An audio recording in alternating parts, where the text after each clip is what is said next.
Hello, welcome back to the Spider's Web. We're going to be carrying on with our playthrough of Sentinels of the Multiverse. When I say carrying on, we're going to be restarting the playthrough because silly me wasn't taking any blind bit of notice of what the camera was doing. I was too engrossed in the game for the second video, and didn't realise the camera had stopped recording because the battery had gone. So I got half a video, didn't know where I'd finished off, so I thought might as well get rid of the first part of it and start again. So that's what I've done. I've deleted the first part of the gameplay, so now it's a case of carrying on with the gameplay, and if I'm starting again with the gameplay, I'll go through the bits I've missed. The one thing I have done different is I've changed the position of Unity and Wraith. I put Unity as the first player and Wraith as the second player because Unity, I found out in the second part of the gameplay video that went haywire, that she has a lot of technobot things, golems or whatever you want to call them, coming out. So, and I've got some space at the side of her card to place them. That's the only reason. Okay, so let's get down to the table now. I'll shuffle each of the decks and then we can get going. Okay, see you in a bit. Okay, so we're at the table now. So all it needs me to do is to shuffle the decks in front of you, so you can see I'm not hiding anything, or I've not positioned the cards in any way to my advantage. Just a very quick shuffle. Whoops, when I say very quick shuffle, I mean it's a very quick shuffle. Let's try again. I'm watching the position of where I am in the camera rather than watching what I'm doing. I'm not a very good shuffler, as you can see. There we go. As I say, it's just a quick shuffle. I've shuffled them beforehand, but I just want, as I say, I just want to make sure that you know I'm not cheating by positioning cards. Okay, there we go, and we're still sticking with Rooms at Atlantis. Okay, so all the okay, so let's start. So it's the start of the villain turn, and none of the cards have a start of turn effect, as I recall. Nope. What we do have, however, is we have a card here which says reduce damage dealt to Ambuscade, and this card by 1. So I'm going to place that token on Ambuscade's card, and one on Ambuscade's card and one on the device card. Just calls that. So that's my last bit out of the way before I start playing. Okay, so there's no start of turn effects, so it's now a case of turn a card over and play it. It's a one-shot snatch and grab. Ambuscade deals the hero target with the highest HP H-2 melee damage and H-1 energy damage. Ooh, so that's 2, 3, 4, 5 damage. I'll just let you have a look at that there.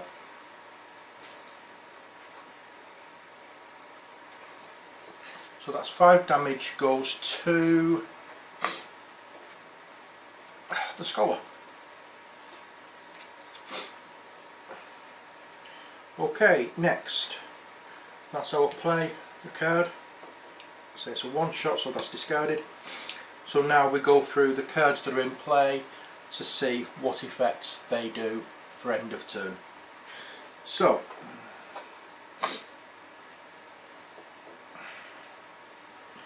Right, so there's nothing on this card that's an end of turn effect. It just reduces damage, and if we decide to hit Ambuscade, the first person to hit Ambuscade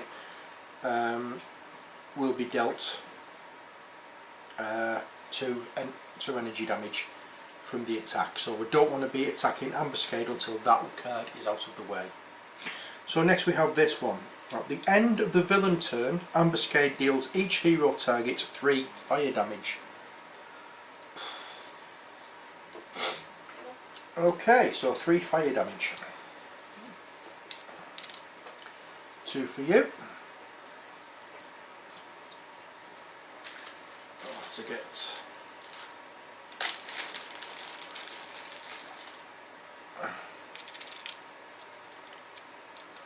two for you.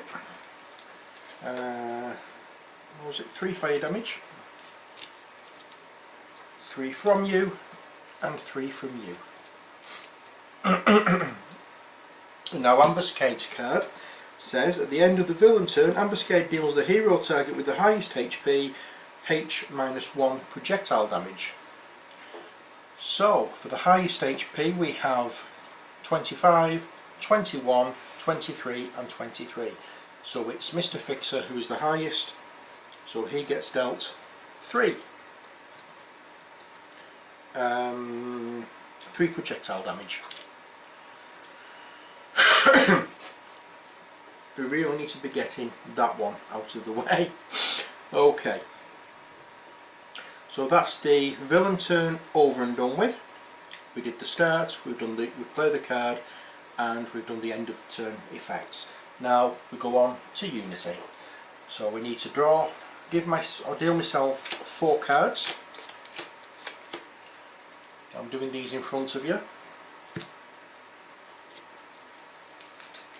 And we have a one-shot powered shockwave. Unity deals each villain target X lightning damage, where X equals the number of mechanical golems in play plus 1. We don't have any in play.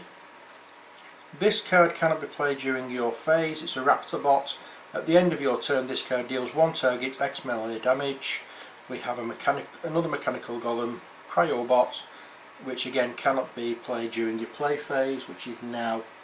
This card is immune to cold damage. Whenever the card is dealt cold damage, it deals each non-hero target 1 cold damage. And we have Flash Forge, which is a one-shot. Discard any number of cards, search your deck for X mechanical golems and or equipment cards and put them into your hand, where X equals the number of cards you discarded, and then shuffle your deck. There's no point in doing it. We've got 2 mechanical golem. Mind you, I could get equipment cards with this. Okay, so I'm going to do that. I'm going to discard these 3 cards and look for equipment cards. And I'm going to put my discard pile out of the way over there, just off camera. So it's 3 equipment cards I'm looking for. I've got an equipment card, I've got an equipment card, and I've got an equipment card. I've got the first 3 equipment cards that I come to. I'm not hunting around for anything special, so hopefully these have given me something good.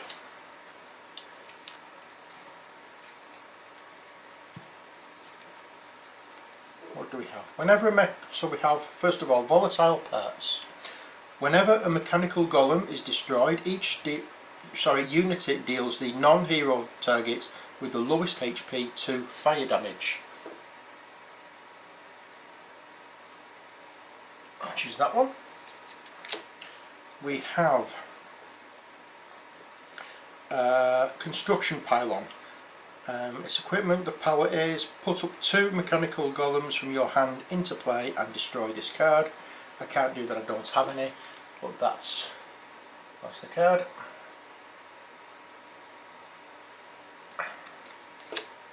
And finally we have a supply crate. When this crate enters play, draw a card.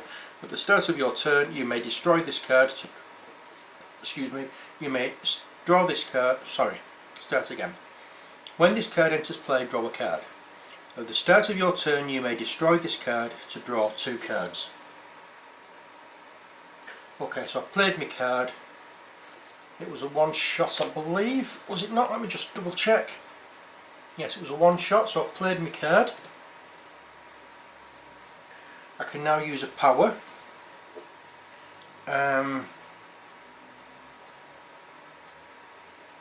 The only power I've got is destroy 1 equipment card. If you do, put a mechanical golem from your hand into play.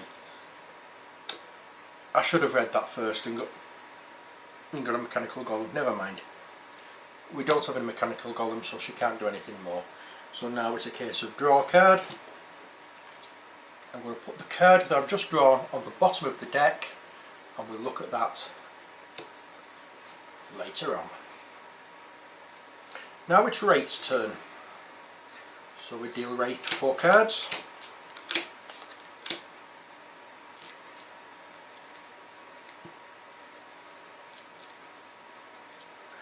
And what does she have? Right, I'm just going to do something very, very simple.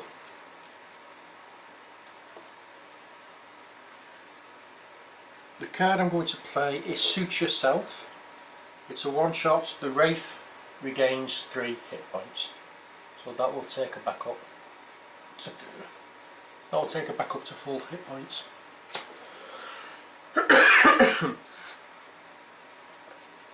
So that's what I'm going to do. 1, 2, 3. And now she can use a power. The only power that she's got is reduce the next damage that would be dealt to Wraith by 2. So, oh, there we are. They're all mixed up on the table. So I'm going to put 2 of those. Damage taken -1 on Wraith's card, just to remind me. Okay, now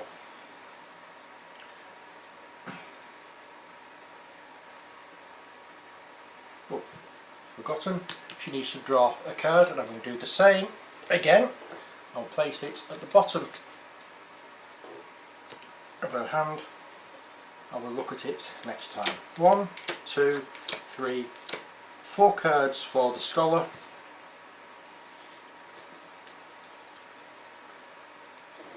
And we have a one shot. Each player may either move 1 card from their trash to the top of their deck, or put the top card of their deck into play. We have another one shot to keep moving. Search your deck for an elemental card and put it into play. Shuffle your deck, you may play a card. We have Flesh to Iron, which is an ongoing. At the start of your turn, either discard 1 card or destroy this card. Reduce damage dealt to the scholar by 2. And we have another one shot, the scholar, which is, Transmutive Recovery. The scholar regains 2 hit points and draws 2 cards. I think what I'm going to do is I'm going to use this one. Don't dismiss anything. Each player may either move 1 card from their trash to the top of their deck, or put the top card of their deck into play. There we go. Again, it's a one shot. I'm going to put them down there. So she's not got very good mechanical golems anyway, so I'm just going to put a card into play for each one. We have an equipment card for Unity. At the end of your turn, either take 1 mechanical golem from play back into your hand or destroy this card. At the start of your turn you may play a card. If you do, destroy this card. Wraiths is infrared eyepiece. Reveal the top 2 cards of the villain deck, put 1 of them on top of the villain deck and the other on the bottom and draw a card. I'll show you Unity's, I forgot to do that. That's Unity's card that she's just put into play.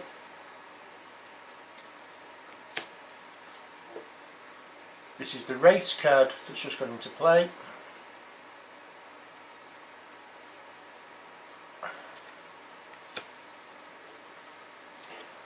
This is the Scholar's card that's just gone into play. It's a one-shot, Proverbs and Axioms. Each player draws 1 card. Each hero character card may either regain 2 HP or deal themselves 3 psychic damage and use a power.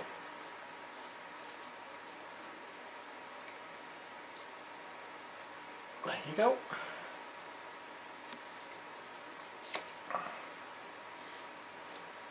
And he's putting out the top card of the deck into play. That's okay. And now, Mr. Fixer. I'm going to deal my cards first before I put the one top card into play. 1, 2, 3, 4. It's not his turn yet. And I'm going to put this one into play, which is dual crowbars.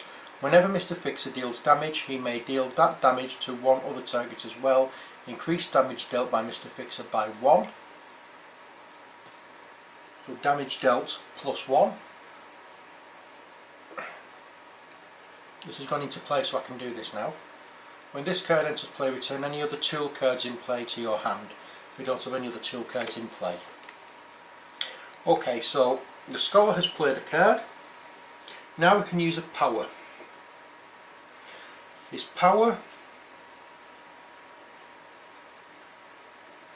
in fact the card that I put into play was a one shot, so that gets discarded. The power I'm using is Better Living, and it's the one on his card, and it says the Scholar regains 1 hit point. Okay, so that's the Scholar's turn. Sorry, he doesn't, he draws a card. So draw a card, and that again goes on the bottom of his hand. And I'll turn his cards round so they're the right way. And then it's Mr. Fixer's turn. Okay, so we have equipment tool for causing damage. You've just seen that one. Let's see what else we can do. I'm going to play Charge. It's a one shot. Mr. Fixer deals 1 target 2 melee damage.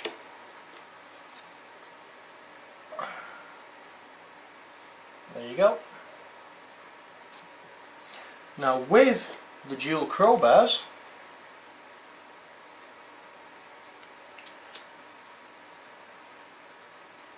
whenever Mr. Fixer deals damage, he may deal that damage to one other target as well, and increase damage dealt by Mr. Fixer by 1. So that hits with 2. So with that card I can hit 2 non-hero characters for 3 points of damage. Obviously it's going to be 1, 2, 3. And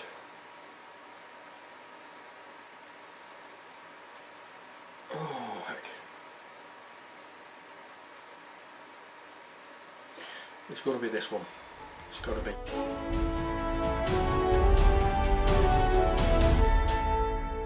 Okay, so that's he's played a card, he's used a power, and now he draws a hero card. And as usual, we'll not look at what it is. We'll just place it at the bottom of the deck and look next time. And now it's the environment turn. Start of turn effects, there aren't any because the first turn, so no cards have been drawn. So it's now play a card. The Kraken.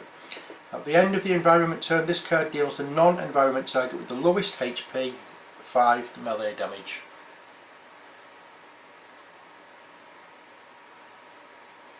This is going to do some damage to all of us. I can tell you that now.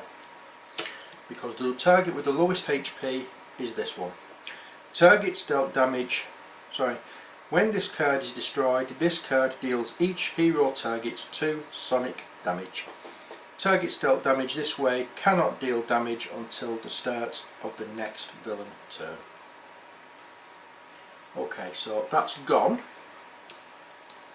However, everybody loses 2 points of damage except for Wraith, who because of these tokens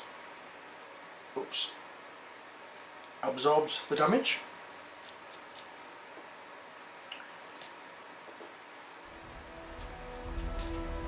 There we go, so that's the first turn over with. Join me next time for turn 2. Take care, God bless. and bye for now.